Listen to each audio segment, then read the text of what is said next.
the BMW 3 Series. Now this is the benchmark by which all other compact executive cars are judged. Yeah, Matthew Watson, London. I'm a car reviewer. It's a Mazda MX-5 and it's supercharged. How much? Oh no, forget that. Oh, sorry, I was just on hold to my insurance company trying to get a quote on my car. Anyway, the 3 Series, yes. So it's comfy, it's desirable, it's fun, and it's surprisingly practical as well. So, in the back seats, you'll be surprised how much room there actually is. I'm 5'11"-ish, and look, I've got loads of knee room, plenty of headroom. People over 6 foot will be fine back here. Now, you can't carry 3 abreast really in very much comfort, because if I move across to the middle seat, you'll see my head is rammed up against the roof and it's hitting the actual plastics around for the high-level brake light. And if you actually want to see just what it's like with 3 people in the back, click in the top right-hand corner of the screen on the card for our in-depth practicality review, and you'll be able to see how easy it is to fit a child seat here in the back and see how much stuff we could fit in the boot. Now, in terms of actual volume, it's on a par with its main rivals, but the 3 Series' boot, because of the shape of it, it's more practical than the Mercedes C-classes, but not quite as good as the Audi A4s, but you're still going to be able to fit lots of stuff in here. And you get folding down rear seats as standard, though if you want them to split, like this car's, you do have to pay extra for that. Now, in terms of the design, the 3 Series is very distinctive.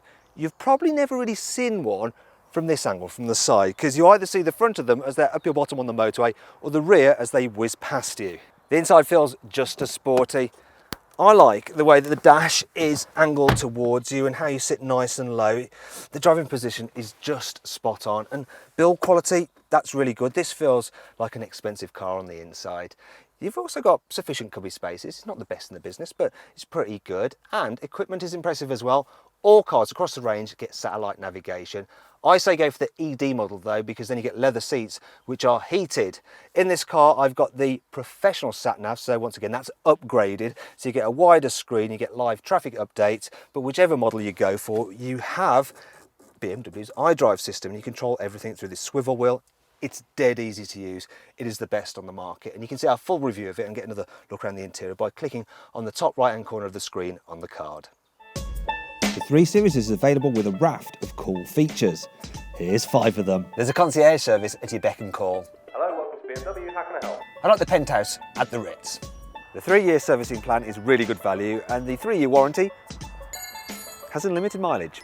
And usually the automatic gearboxes are often more economical than the manuals. The standard fit SOS system will call the emergency services if you have an accident. The 3 Series was the first car in its class to have its own high-speed mobile internet. While all this is good, some things about the 3 Series are less impressive. In manual models, the offset pedals make it feel like your feet are almost outside the car. The entry-level petrol engine now has just 3 cylinders, which is very un-BMW. Lumbar support isn't standard even on the top trim level.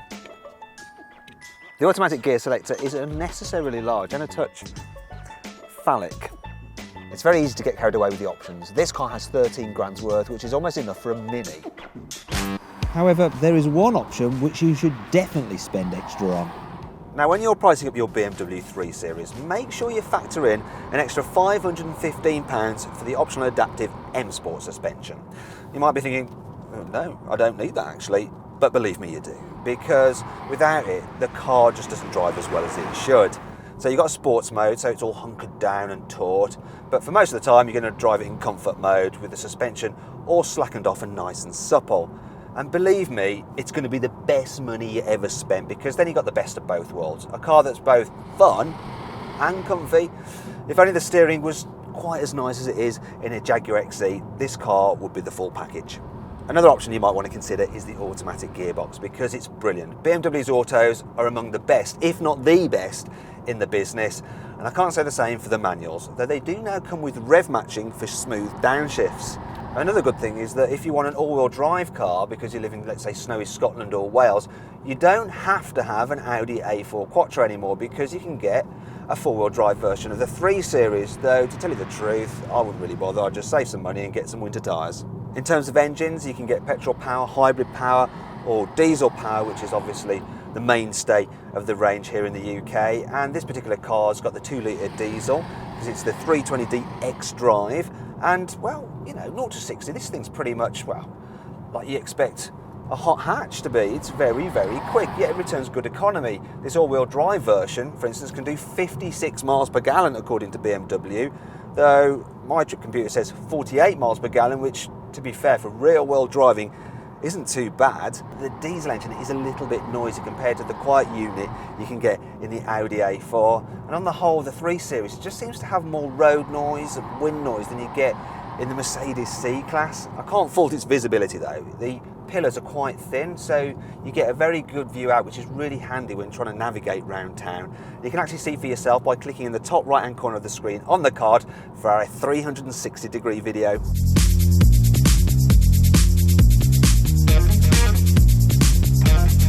So then, overall, what do I think of the BMW 3 Series? Well, it does suffer from a bit of tyre roar at speed, and you do have to spend extra on the adaptive suspension for it to drive as well as it can. If you do though, it handles brilliantly and it's great fun. Plus it's surprisingly practical. Now for more information, to see what deal you can get on a car, click up there to go to carwow.co.uk. Thanks for watching.